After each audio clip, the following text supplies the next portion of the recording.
There's no denying the power of setting money goals, or any goals for that matter. Goals keep us motivated. Goals give us something to work towards. Goals help us measure our success towards the things that matter most. Most people, myself included, set goals at the beginning of the year, and there's nothing like a fresh start. But if you've never set money goals before, I want this year to be the year you give it a try. In case you're not sure what goals to set, in this episode, I'm sharing 8 effective money goals for the new year or any time that you can set and work towards. Let this be your starting point to a prosperous financial year. Now, before I get into today's episode, I want to answer a City Girl Solutions question that came in. And the question is this: how many coaching clients do you typically work with? This is a great question. So I typically work with anywhere from 10 to 12 clients at a time. I think my cap is 15. Occasionally I'll hit 15, but usually 10 to 12 is my sweet spot, and that always leaves a little bit of room for new clients to come work with me. Keep in mind that while my one-on-one coaching is my biggest offer for City Girl Savings, I also have the Money Management Mastery Program. I also create budget plans for clients. I do one-off workshops and things like that. So while my coaching is kind of primary, there are other ways to work with me as well. But to answer your question, 10 to 12 clients is usually my sweet spot, with 15 being the max. Okay, so let's get into today's episode. 8 money goals to set for the new year. Whether you've set money goals before or if you've never set money goals, I hope these 8 ideas inspire you to start. So let's dive in. First money goal to set for the new year: get your retirement plan in place. So if you have old retirement plans, if you have multiple IRAs, I want you to do an assessment of your current retirement plan situation. Review whatever you have. Know what you're contributing. If you need to open an IRA, let's do that, right? Roll over those old plans. That is the short and sweet version of it, but let me dive a little deeper. Ask yourself, what retirement plans do you currently have in place? Are you contributing to them or not? Here's the thing, you should know where your money is. And if you don't, let's start there. Have you ever heard of the company called Capitalize? They are amazing. I met them at FinCon in Austin a few years ago, but Capitalize is a company that can help you track down your old retirement plans and roll them over into a new IRA or your current retirement plan for free. Yes, they do this for free. It's amazing. Rolling over old retirement plans is absolutely critical to maxing out your earning potential. Instead of having a couple thousand here, a couple thousand there, combine it all and have a big chunk of money that is actually earning returns. I'll make sure to link to Capitalize in the show notes because they are your first starting point if you have no idea what to do next. So once you have all of your retirement money in one place, I want you to assess your contribution rate. Can you increase your retirement percentage? And if not now, can you make it a goal to do so when you get your next raise? I think at the minimum, you should be contributing what your employer will match. However, if you can afford to contribute more, you definitely should. So make it a goal to continuously increase your contribution rate until you're at the point where you're maxing out. And finally, if your employer does not offer any type of retirement plan, your goal should be to open an IRA and start saving for retirement that way. So wherever you're at in your retirement plan spectrum, there are things you can do to make sure you are set up for success. All right, next money goal to set for the new year: finally give investing a try. So open a brokerage account, add stocks to your watch list, transfer $10 a month, read stock charts. Again, that's another short and sweet version, but let me dive deeper. An effective money goal for anyone is to get started with investing. If you're saving for retirement, voila, you're already an investor. Doesn't that feel good?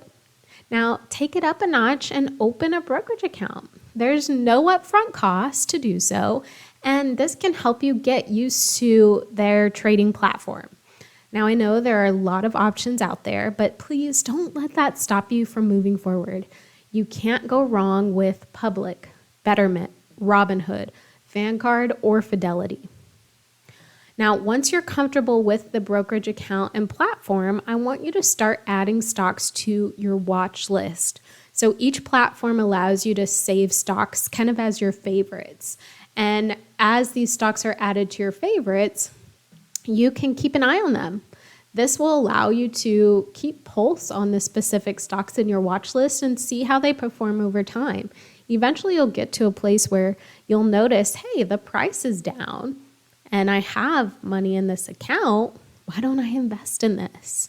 So add stocks to your watch list, not saying you have to take action, but add stocks so you can keep an eye on them over time. And when you're ready to invest, start small. You don't have to do crazy large amounts of numbers in the beginning. $10 a month is not a lot to ask for. I mean, literally that's a Starbucks coffee once a month that you can skip, but it does allow you to actually get started. So invest in a stock or two from your watch list and just watch what happens. Now, I also want you to read the charts of each stock so you can get accustomed to what you're looking at. Public is, I personally love their descriptions for their charts. It really gives you a clear, straight to the point understanding of what you're actually looking at. But all of the platforms have this information. All right, next money goal to set for the new year, track your spending. If you have never tracked your spending before, which by the way, most people have not, I want you to try it for 1 month straight. Okay, let's start there. We don't have to do this indefinitely, although that is the end goal. But for now, start with tracking your spending for 1 month straight. Now, if you have tracked your spending before, kudos to you, way to go. I want you to take a deep dive into your results. Tracking your spending is one of the best ways to figure out if your budget is actually working. When you track your spending, you're able to see exactly what is happening with your money and spending, and you can use that information to course correct, do things differently, especially before your spending gets worse. And you can also use the information to help you see if you can reach your goals faster. Like if you're tracking your spending and you see that you spend an extra $50 a week on a massage and you're not really stressed out right now, that $50 a week can be put towards other goals. So if you haven't started tracking your spending, let's try it for a month straight. If you already track your spending, let's start analyzing what the information is telling you. Do you constantly overspend in a particular category? How can you fix this? Maybe you need more allocated to the category. Take the time to deep dive into your results and use the findings to help you create an effective path forward. Next money goal to set for the new year, get a savings account portfolio in place. I think a fantastic money goal for the new year is to, once and for all, get organized with all of your savings and investing accounts. I want you to create a single resource or spreadsheet to track your bank account location. So where are these banks and the accounts at? And track the balances. Financial organization is important for so many reasons. First and foremost, it allows you to always have a quick pulse on all of your assets, including their worth and where they're located. But second, it gives you the ability to focus on building wealth instead of wondering what your current wealth situation actually looks like. So create a spreadsheet, document, or some sort of list for all of your asset accounts. And asset accounts includes checking accounts, savings accounts, retirement accounts, investment accounts, and any other assets. So if you have a 529 for your kid, any annuities, pensions, all of the above. In your document, at minimum, you'll want to track the location of the account, so what company is it with, and the balance. Now, you can actually take your document a few steps further by including any interest rates or rates of returns, any transfer amounts and frequencies, and the goal for each account. I think this will take time. That will not be a quick document to revamp, but you'll feel so much more accomplished when it is done, and it's such an effective financial goal. Okay, moving on. Next money goal to set for the new year, start working with a coach or an advisor. So if you can't seem to figure out how to effectively manage your money, control your spending or budget, work with a financial coach. If your budget is in order, your spending is under control, and you actually have extra profit each month, work with an advisor to help you invest that money to build wealth. I think depending on where you are in your finances depends on whether you should work with a coach or an advisor. So, like I said, if you struggle with the money management, the budgeting, controlling your spending, paying off debt, start with a financial coach. A money coach, financial coach like me, for example, can help you take control of your day-to-day financial activity.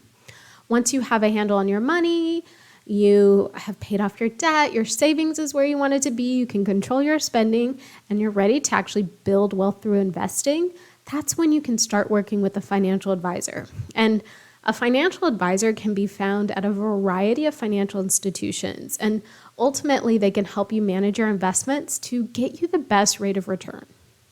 Now, I'm not saying you can't do either of these things on your own, right? I'm not saying that you can't figure out how to budget or you can't figure out how to build wealth on your own, but having the help of others will take your efforts up a few notches and likely speed things up a bit. And we're all about working smarter, not harder, right? All right, next money goal to set for the new year, finally master your budget. If you've been listening to the podcast for a while or you're in the City Girl Savings community, then you'll know just how important I believe budgeting is for financial success for everyone. A budget is a tool that shows you what should be happening with your money. And granted, you are the user of that tool, right? So this means that the tool doesn't do its job unless you do, but it's very important to have that guide for your money, and then it's also very important for you to follow that guide. A top priority for next year, or any year for that matter, should be mastering that tool or your budget. Get into a good rhythm with your income and spending. Control yourself when it comes to buying things you don't need or that aren't in budget, and work towards having a profit every month and use that profit to help you reach your goals. So we can get to a place where we're not spending everything we make, but now that we have this profit, it should be saved or put towards us reaching our goals faster. So to master your budget really does require you to track your spending. So this money goal goes hand in hand with the one I mentioned a little earlier. And let me tell you this, there is no other way to know if you're sticking to the budget you've created unless you're tracking your spending. So start trying different tracking methods. You can physically write your spending down. You can use an app like Mint or Every Dollar, or you can enter your spending into an Excel spreadsheet. I think the most important thing is actually building the habit. So just find whatever method works best for you so you can actually achieve the goal of mastering your budget. Okay, next money goal to set for the new year, stop accumulating debt and start paying it down.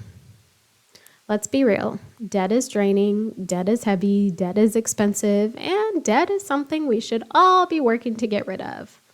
So just think about how much you currently send to your debt payments every month. Okay, so whatever your monthly minimums or whatever you're sending to debt on a monthly basis, think about that number. Imagine if that money was back in your pocket. Imagine if that money was allocated to the things that you want to achieve. That's why it's so critical to work to pay down your debt, because once your debt is gone, that money does become yours. It does go back in your pocket. So first things first, we have to stop accumulating debt, but then we have to start paying down debt. So at the end of the day, the ultimate goal is to be debt-free. And yes, I recognize it may seem like decades away, but that doesn't mean you don't work towards it anyways. You never know what could happen in the future to help you pay it off faster. I feel like if you do the right things with your money, the right things tend to happen to work out and assist you. So once you've stopped accumulating debt or, using credit cards for spending, you can actually craft a plan to help you pay the debt off. I personally recommend the snowball method. I've mentioned it before on the podcast, but there are quite a few debt repayment strategies that can be used. So the goal is to be debt-free and to get there the smartest way possible for you. Now, I actually created a debt repayment checklist to help you make sure you have everything in order so that you are ready for a successful debt payoff journey. You can download this debt repayment checklist for free. I will link to it in the show notes. Now, moving on to the final money goal to set for the new year, save 1, 3, or 6 months worth of expenses. Now, I recognize that everyone is at a different stage of their financial success journey, and because of that, you don't want to stretch yourself too thin or focus on more than you should, more than is necessary as you're working towards a goal. So if you don't have anything or much money saved, make it a goal to save 1 month's worth of expenses. I feel like this is a realistic and achievable goal for where you're at. Now, if you don't have debt or you have a handle on your debt, so you have a strategy, you're paying your debt off, you're not accumulating debt, your next goal should be to save 3 months worth of expenses. Now, depending on how much you currently have saved, this could take some time, and that's perfectly fine. You will feel so much more secure mentally and just emotionally, physically, when you reach this goal, and I promise you it's worth the time it takes to achieve it. And then rounding out the milestones is the 6 months worth of expenses. Having this number in your savings as your true emergency fund will cover you if something major were to happen. And there is no better feeling than having your emergency savings fully funded. I feel like this should be a goal for everyone at some point in time. And you can even take it a step further and save 1 year's worth of expenses. All right, I hope that I have given you a lot to think about in terms of money goals you can set for next year. And please do not feel like you have to accomplish everything at once. You don't. Start with the goals that have the biggest impact or mean the most to you. Work your way through them, no matter how long it takes. Eventually, you'll be able to move on to the next goal. Now, before I let you go, don't forget, if you have questions for me that you want me to answer on this podcast, I'm happy to. Just go to citygirlsavings.com/QA to submit your questions. And happy goal setting, my friends.